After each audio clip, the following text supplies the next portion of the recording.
Hello everyone, I hope you and your family are fine and with a good health. And I hope this year will be better than the last year. Try your best to pass this year successfully. Before we start our lecture, I want to explain you how the lecture are going to be. So, first of all, I will upload a PowerPoint lecture in a model. So, you need to follow the model site. And I will explain only the theoretical part in a link that I'll give in next to the PowerPoint file, or you can, inside the PowerPoint file, you click, there's an icon inside the PowerPoint file, you can click on it and you can hear the record. And the second part will be in the lab, so we are going to applicate the steps we did in the theoretical lecture. As we know, our subject is Microsoft Excel. So let's start our lecture.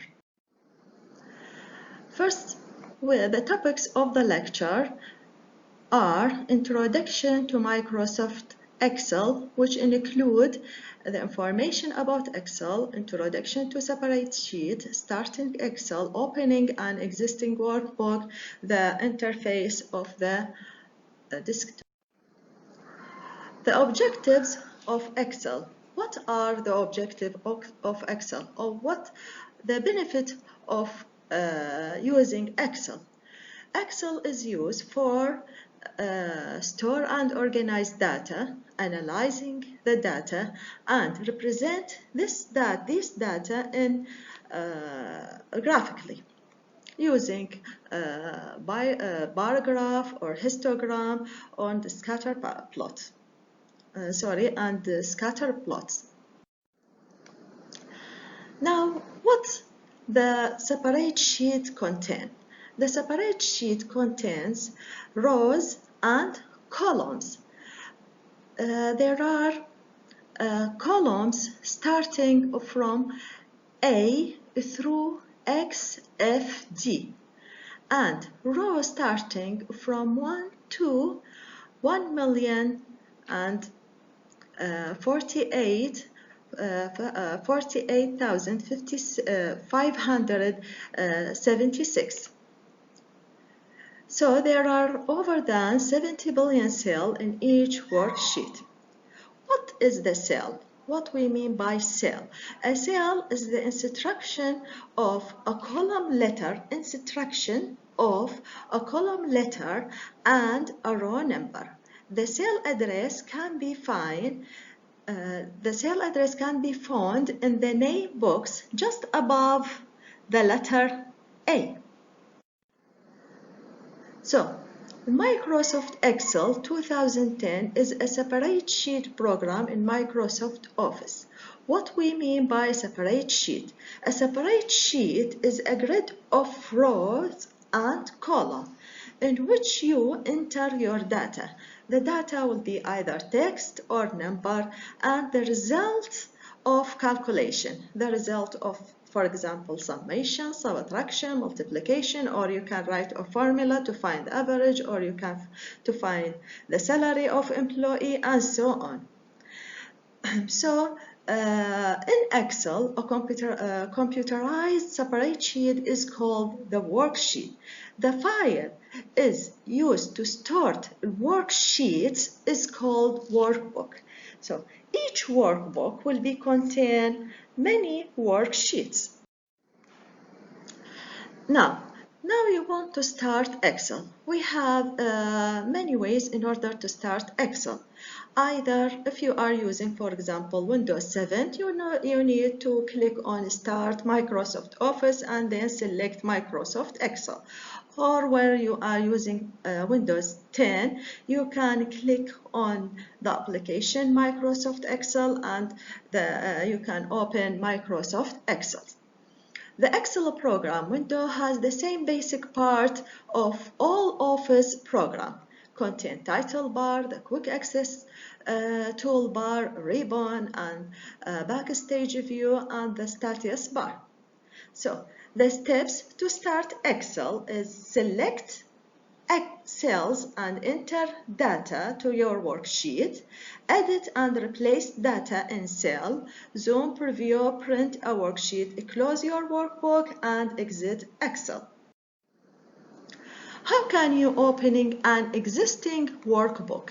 Opening a workbook means loading an existing workbook. It means you starting for example, before 3 days ago, and you save a file and you can opening the workbook, or you can opening a new workbook.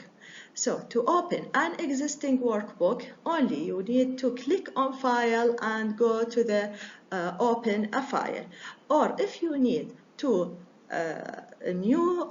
to start with a new workbook, only you need open and starting a new file or using a blank separate sheet. This is our interface of Microsoft Excel. Now I explain what its content. This is the title bar, which contains the name of your workbook. And this is the access toolbar.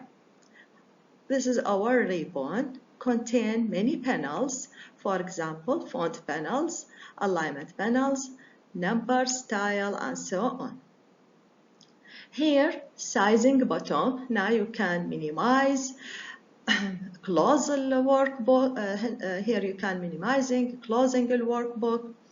This is help button. And this is our sheet. This is our sheet that I explained before. This is a grid, contain many grids. This is the cell. This is the cell. This is the column letter A, B, C, and so on. This is the row number 1, 2, 3, 4, and so on. This is the name box.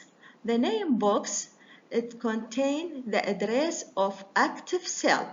This is the active cell. The active cell is the instruction between column letter and row number.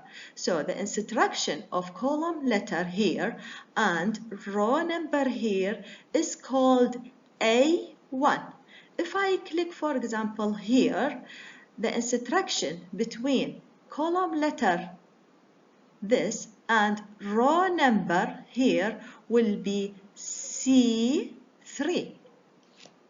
This is the formula bar. You can here write that your data or your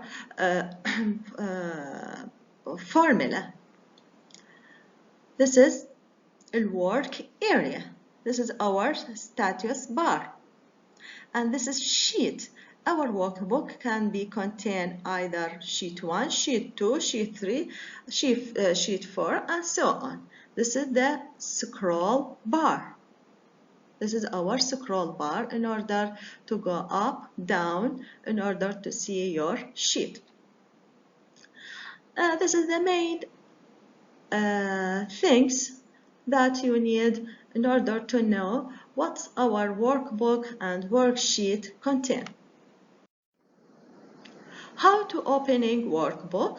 You can go to File and write File, Open, and locate the folder and then select your file. How can you close the workbook? You can go to File and close your book. When you close your workbook, here when you close it, it means you save your file also. Saving the workbook. The save command save an existing workbook using what? Its current name and save location. You can use current name or you can use a new name, and you can select the location that you want to save it. So the save as command lets you to save a workbook with a new name or a new location. Here save command, as we said before, if you save the file in the first time, you can select the new name and a new location. But if you save